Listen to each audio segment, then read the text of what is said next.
इस बोर्ड के अंदर 5.1 किलो ओम का ये वाला रजिस्टर आपके एसएमडी के बोर्ड पे यहाँ लगा हुआ।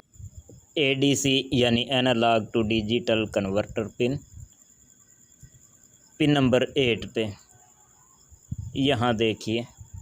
और ये माइक्रो कंट्रोलर, ये वाला इसका माइक्रो कंट्रोलर है। इसकी पिन नंबर 8 के साथ एडीसी पिन डायरेक्टली कनेक्टेड है। हमें ये वीडियो रिकॉर्ड करने की ज़रूरत क्यों महसूस हुई?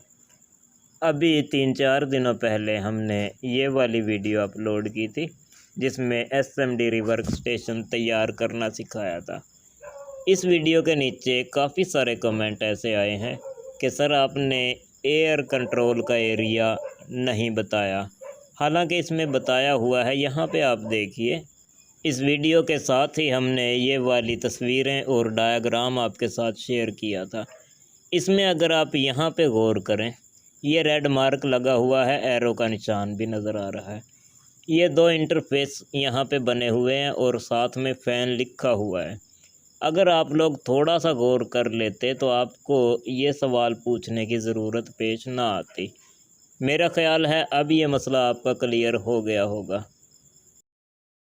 इन्हीं चीज़ों को सामने रखते हुए मैंने ये डिसाइड किया है कि इस किस्म की डिवाइसेस के एक एरिया की मुकम्मल डिटेल्स और डायग्राम किसी पेपर के ऊपर डिज़ाइन करके आप लोगों के साथ शेयर किए जाएंगे।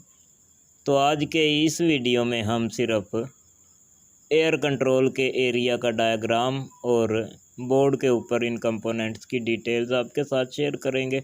नेक्स्ट वीडियो में ऑपरेशनल एम्पलीफायर का एरिया आपके साथ शेयर करेंगे।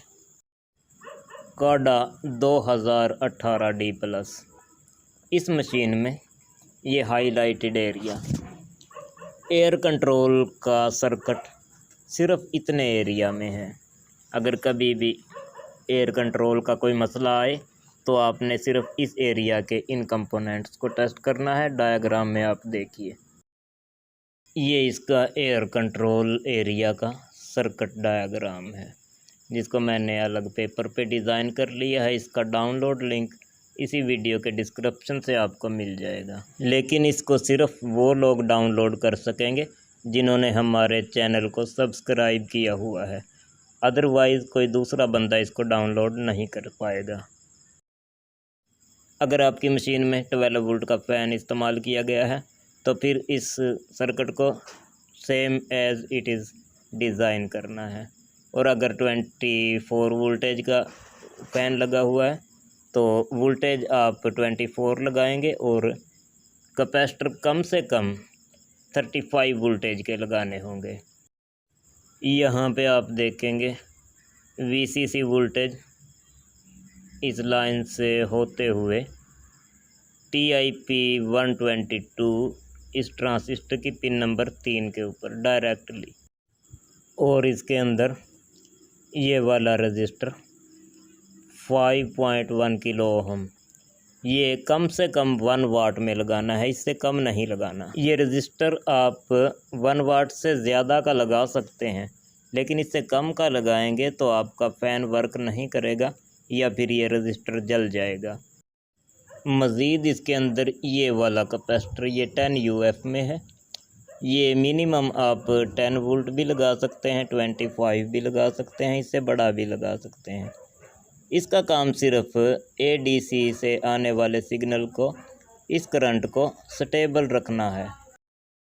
मज़ीद इस सर्किट के अंदर ये वाला कैपेसिटर ये डायरेक्टली आपके फ़ैन के साथ कनेक्टेड है और इसका काम फ़ैन को जाने वाले वोल्टेज को स्टेबल रखने का है, क्योंकि इसने फ़ैन के 12 वोल्ट या फिर 24 वोल्टेज को स्टेबल रखना है।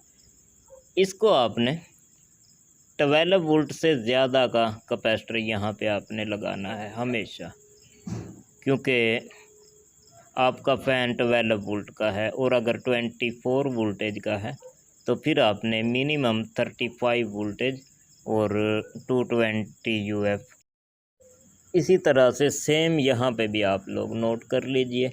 ऊपर देखिए VC 12 वोल्टेज, यहाँ पे आपने कम से कम कोई ऐसा कैपेसिटर यूज़ करना है जो 12 वोल्ट से ज़्यादा का हो, यानी 25, 35। अगर आप यहाँ पे 12 वोल्ट से कम का कैपेसिटर लगा देंगे और जैसे ही पावर देंगे आपका कैपेसिटर ख़राब हो जाएगा। मज़ीद आगे चलें तो यहाँ देखिए एडीसी। ये एडीसी क्या है? ये आपके माइक्रो कंट्रोलर की एक पिन है। यहाँ से इन रेजिस्टेंसेस से होते हुए TL431 की रेफरेंस की पिन के ऊपर सिग्नल आएगा, जो आपके माइक्रो कंट्रोलर से आउट होकर सिग्नल आता है वो TL431 के ऊपर आएगा। ये सर्किट TL431 के बगैर भी डिज़ाइन किया जा सकता है, लेकिन ये TL431 इसके अंदर क्यों इस्तेमाल किया गया है, वो इसलिए कि TIP122 ये ट्रांसिस्टर जो है डायरेक्टली आपके 12 या 24 वोल्टेज के ऊपर ऑपरेट करेगा।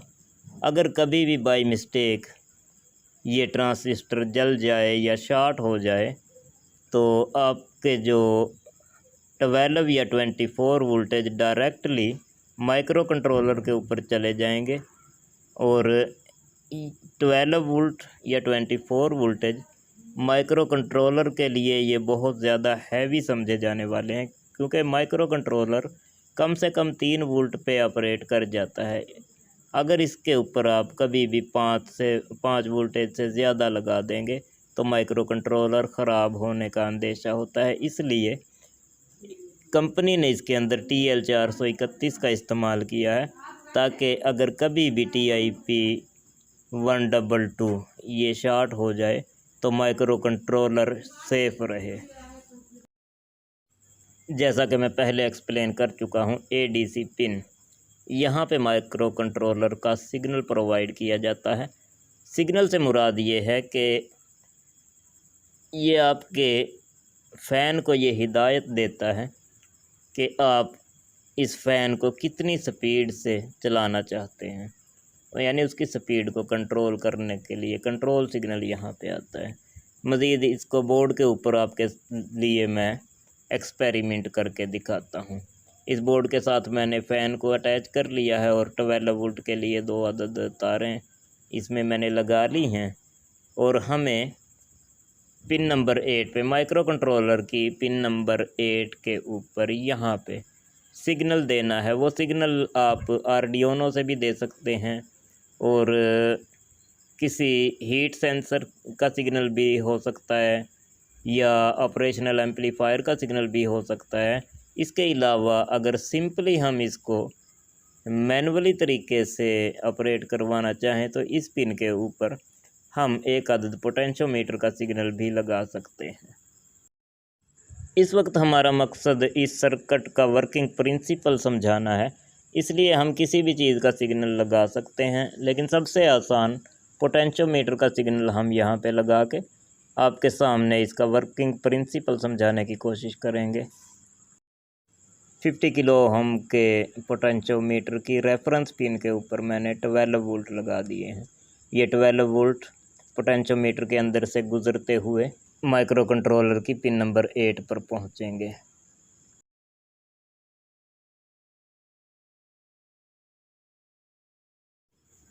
सर्किट बोर्ड की इन तारों के ऊपर मैं 12 वोल्ट पावर सप्लाई से लगा रहा हूँ। हमने इस सर्किट के ऊपर 12 वोल्ट अप्लाई कर दिए हैं। अब आपने फ़ैन के ऊपर नज़र रखनी है। जैसे जैसे हम पोटेंशियोमीटर को खोलते जाएंगे, इसके फ़ैन की स्पीड उसी हिसाब से कम या ज़्यादा होती जाएगी। पोटेंशियोमीटर को जिस तरह से भी हम घुमाएंगे, इसके रेफरेंस पिन के ऊपर उसी हिसाब से सिग्नल प्रोवाइड होंगे। कम खोलेंगे तो कम सिग्नल मिलेंगे और ज़्यादा खोलेंगे तो ज़्यादा सिग्नल मिलेंगे। तो जितना सिग्नल उसको मिलेगा उसी हिसाब से फ़ैन की स्पीड कम या ज़्यादा होती जाएगी। आपको मज़ीद थोड़ा सा डिटेल के साथ समझाने के लिए, जहाँ पे हमने इसके फ़ैन को अटैच किया हुआ है वहीं पे 2 जंपर और लगा के मल्टीमीटर को अटैच कर लिया है। मल्टीमीटर के ऊपर आपने वोल्टेज को कम या ज़्यादा होते हुए देखना है।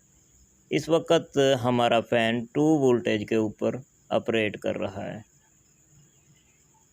जैसे जैसे हम पोटेंशियोमीटर को घुमाते जाएंगे आपने मल्टीमीटर के ऊपर नज़र रखनी है। ये मैंने इसलिए लगाया है कि आप वीडियो के अंदर फ़ैन की स्पीड को नोट सही तरह से शायद ना कर पाएँ, इसलिए देखिए जिस हिसाब से हम पोटेंशियोमीटर को खोलते जाएंगे तो ये फ़ैन के ऊपर वोल्टेज कम या ज़्यादा होते जाएंगे। ज़्यादा वोल्टेज होंगे तो फ़ैन ज़्यादा स्पीड के साथ वर्क करेगा और कम होंगे तो कम के साथ। इस वक्त ये 10 वोल्टेज के ऊपर यानी मैक्सिमम स्पीड के ऊपर वर्क कर रहा है। पोटेंशियोमीटर को मैं एंटी क्लॉकवाइज घुमाऊंगा तो ये इसके वोल्टेज कम होते जाएंगे और फ़ैन की स्पीड कम होती जाएगी। मैं उम्मीद करता हूं कि आज की ये वीडियो देखने के बाद आपको SMD रिवर्क स्टेशन के फ़ैन कंट्रोल या एयर कंट्रोल सर्किट के बारे में अच्छी तरह से मालूमात मिल गई होगी। और जिन लोगों को इस वीडियो के साथ दिए गए सर्किट डायग्राम को डिज़ाइन करने में मुश्किल आ रही थी तो वो लोग आज की वीडियो में दिया गया डायग्राम डाउनलोड करके एयर कंट्रोल के तौर पे आप इस वीडियो में इस्तेमाल कर सकते हैं।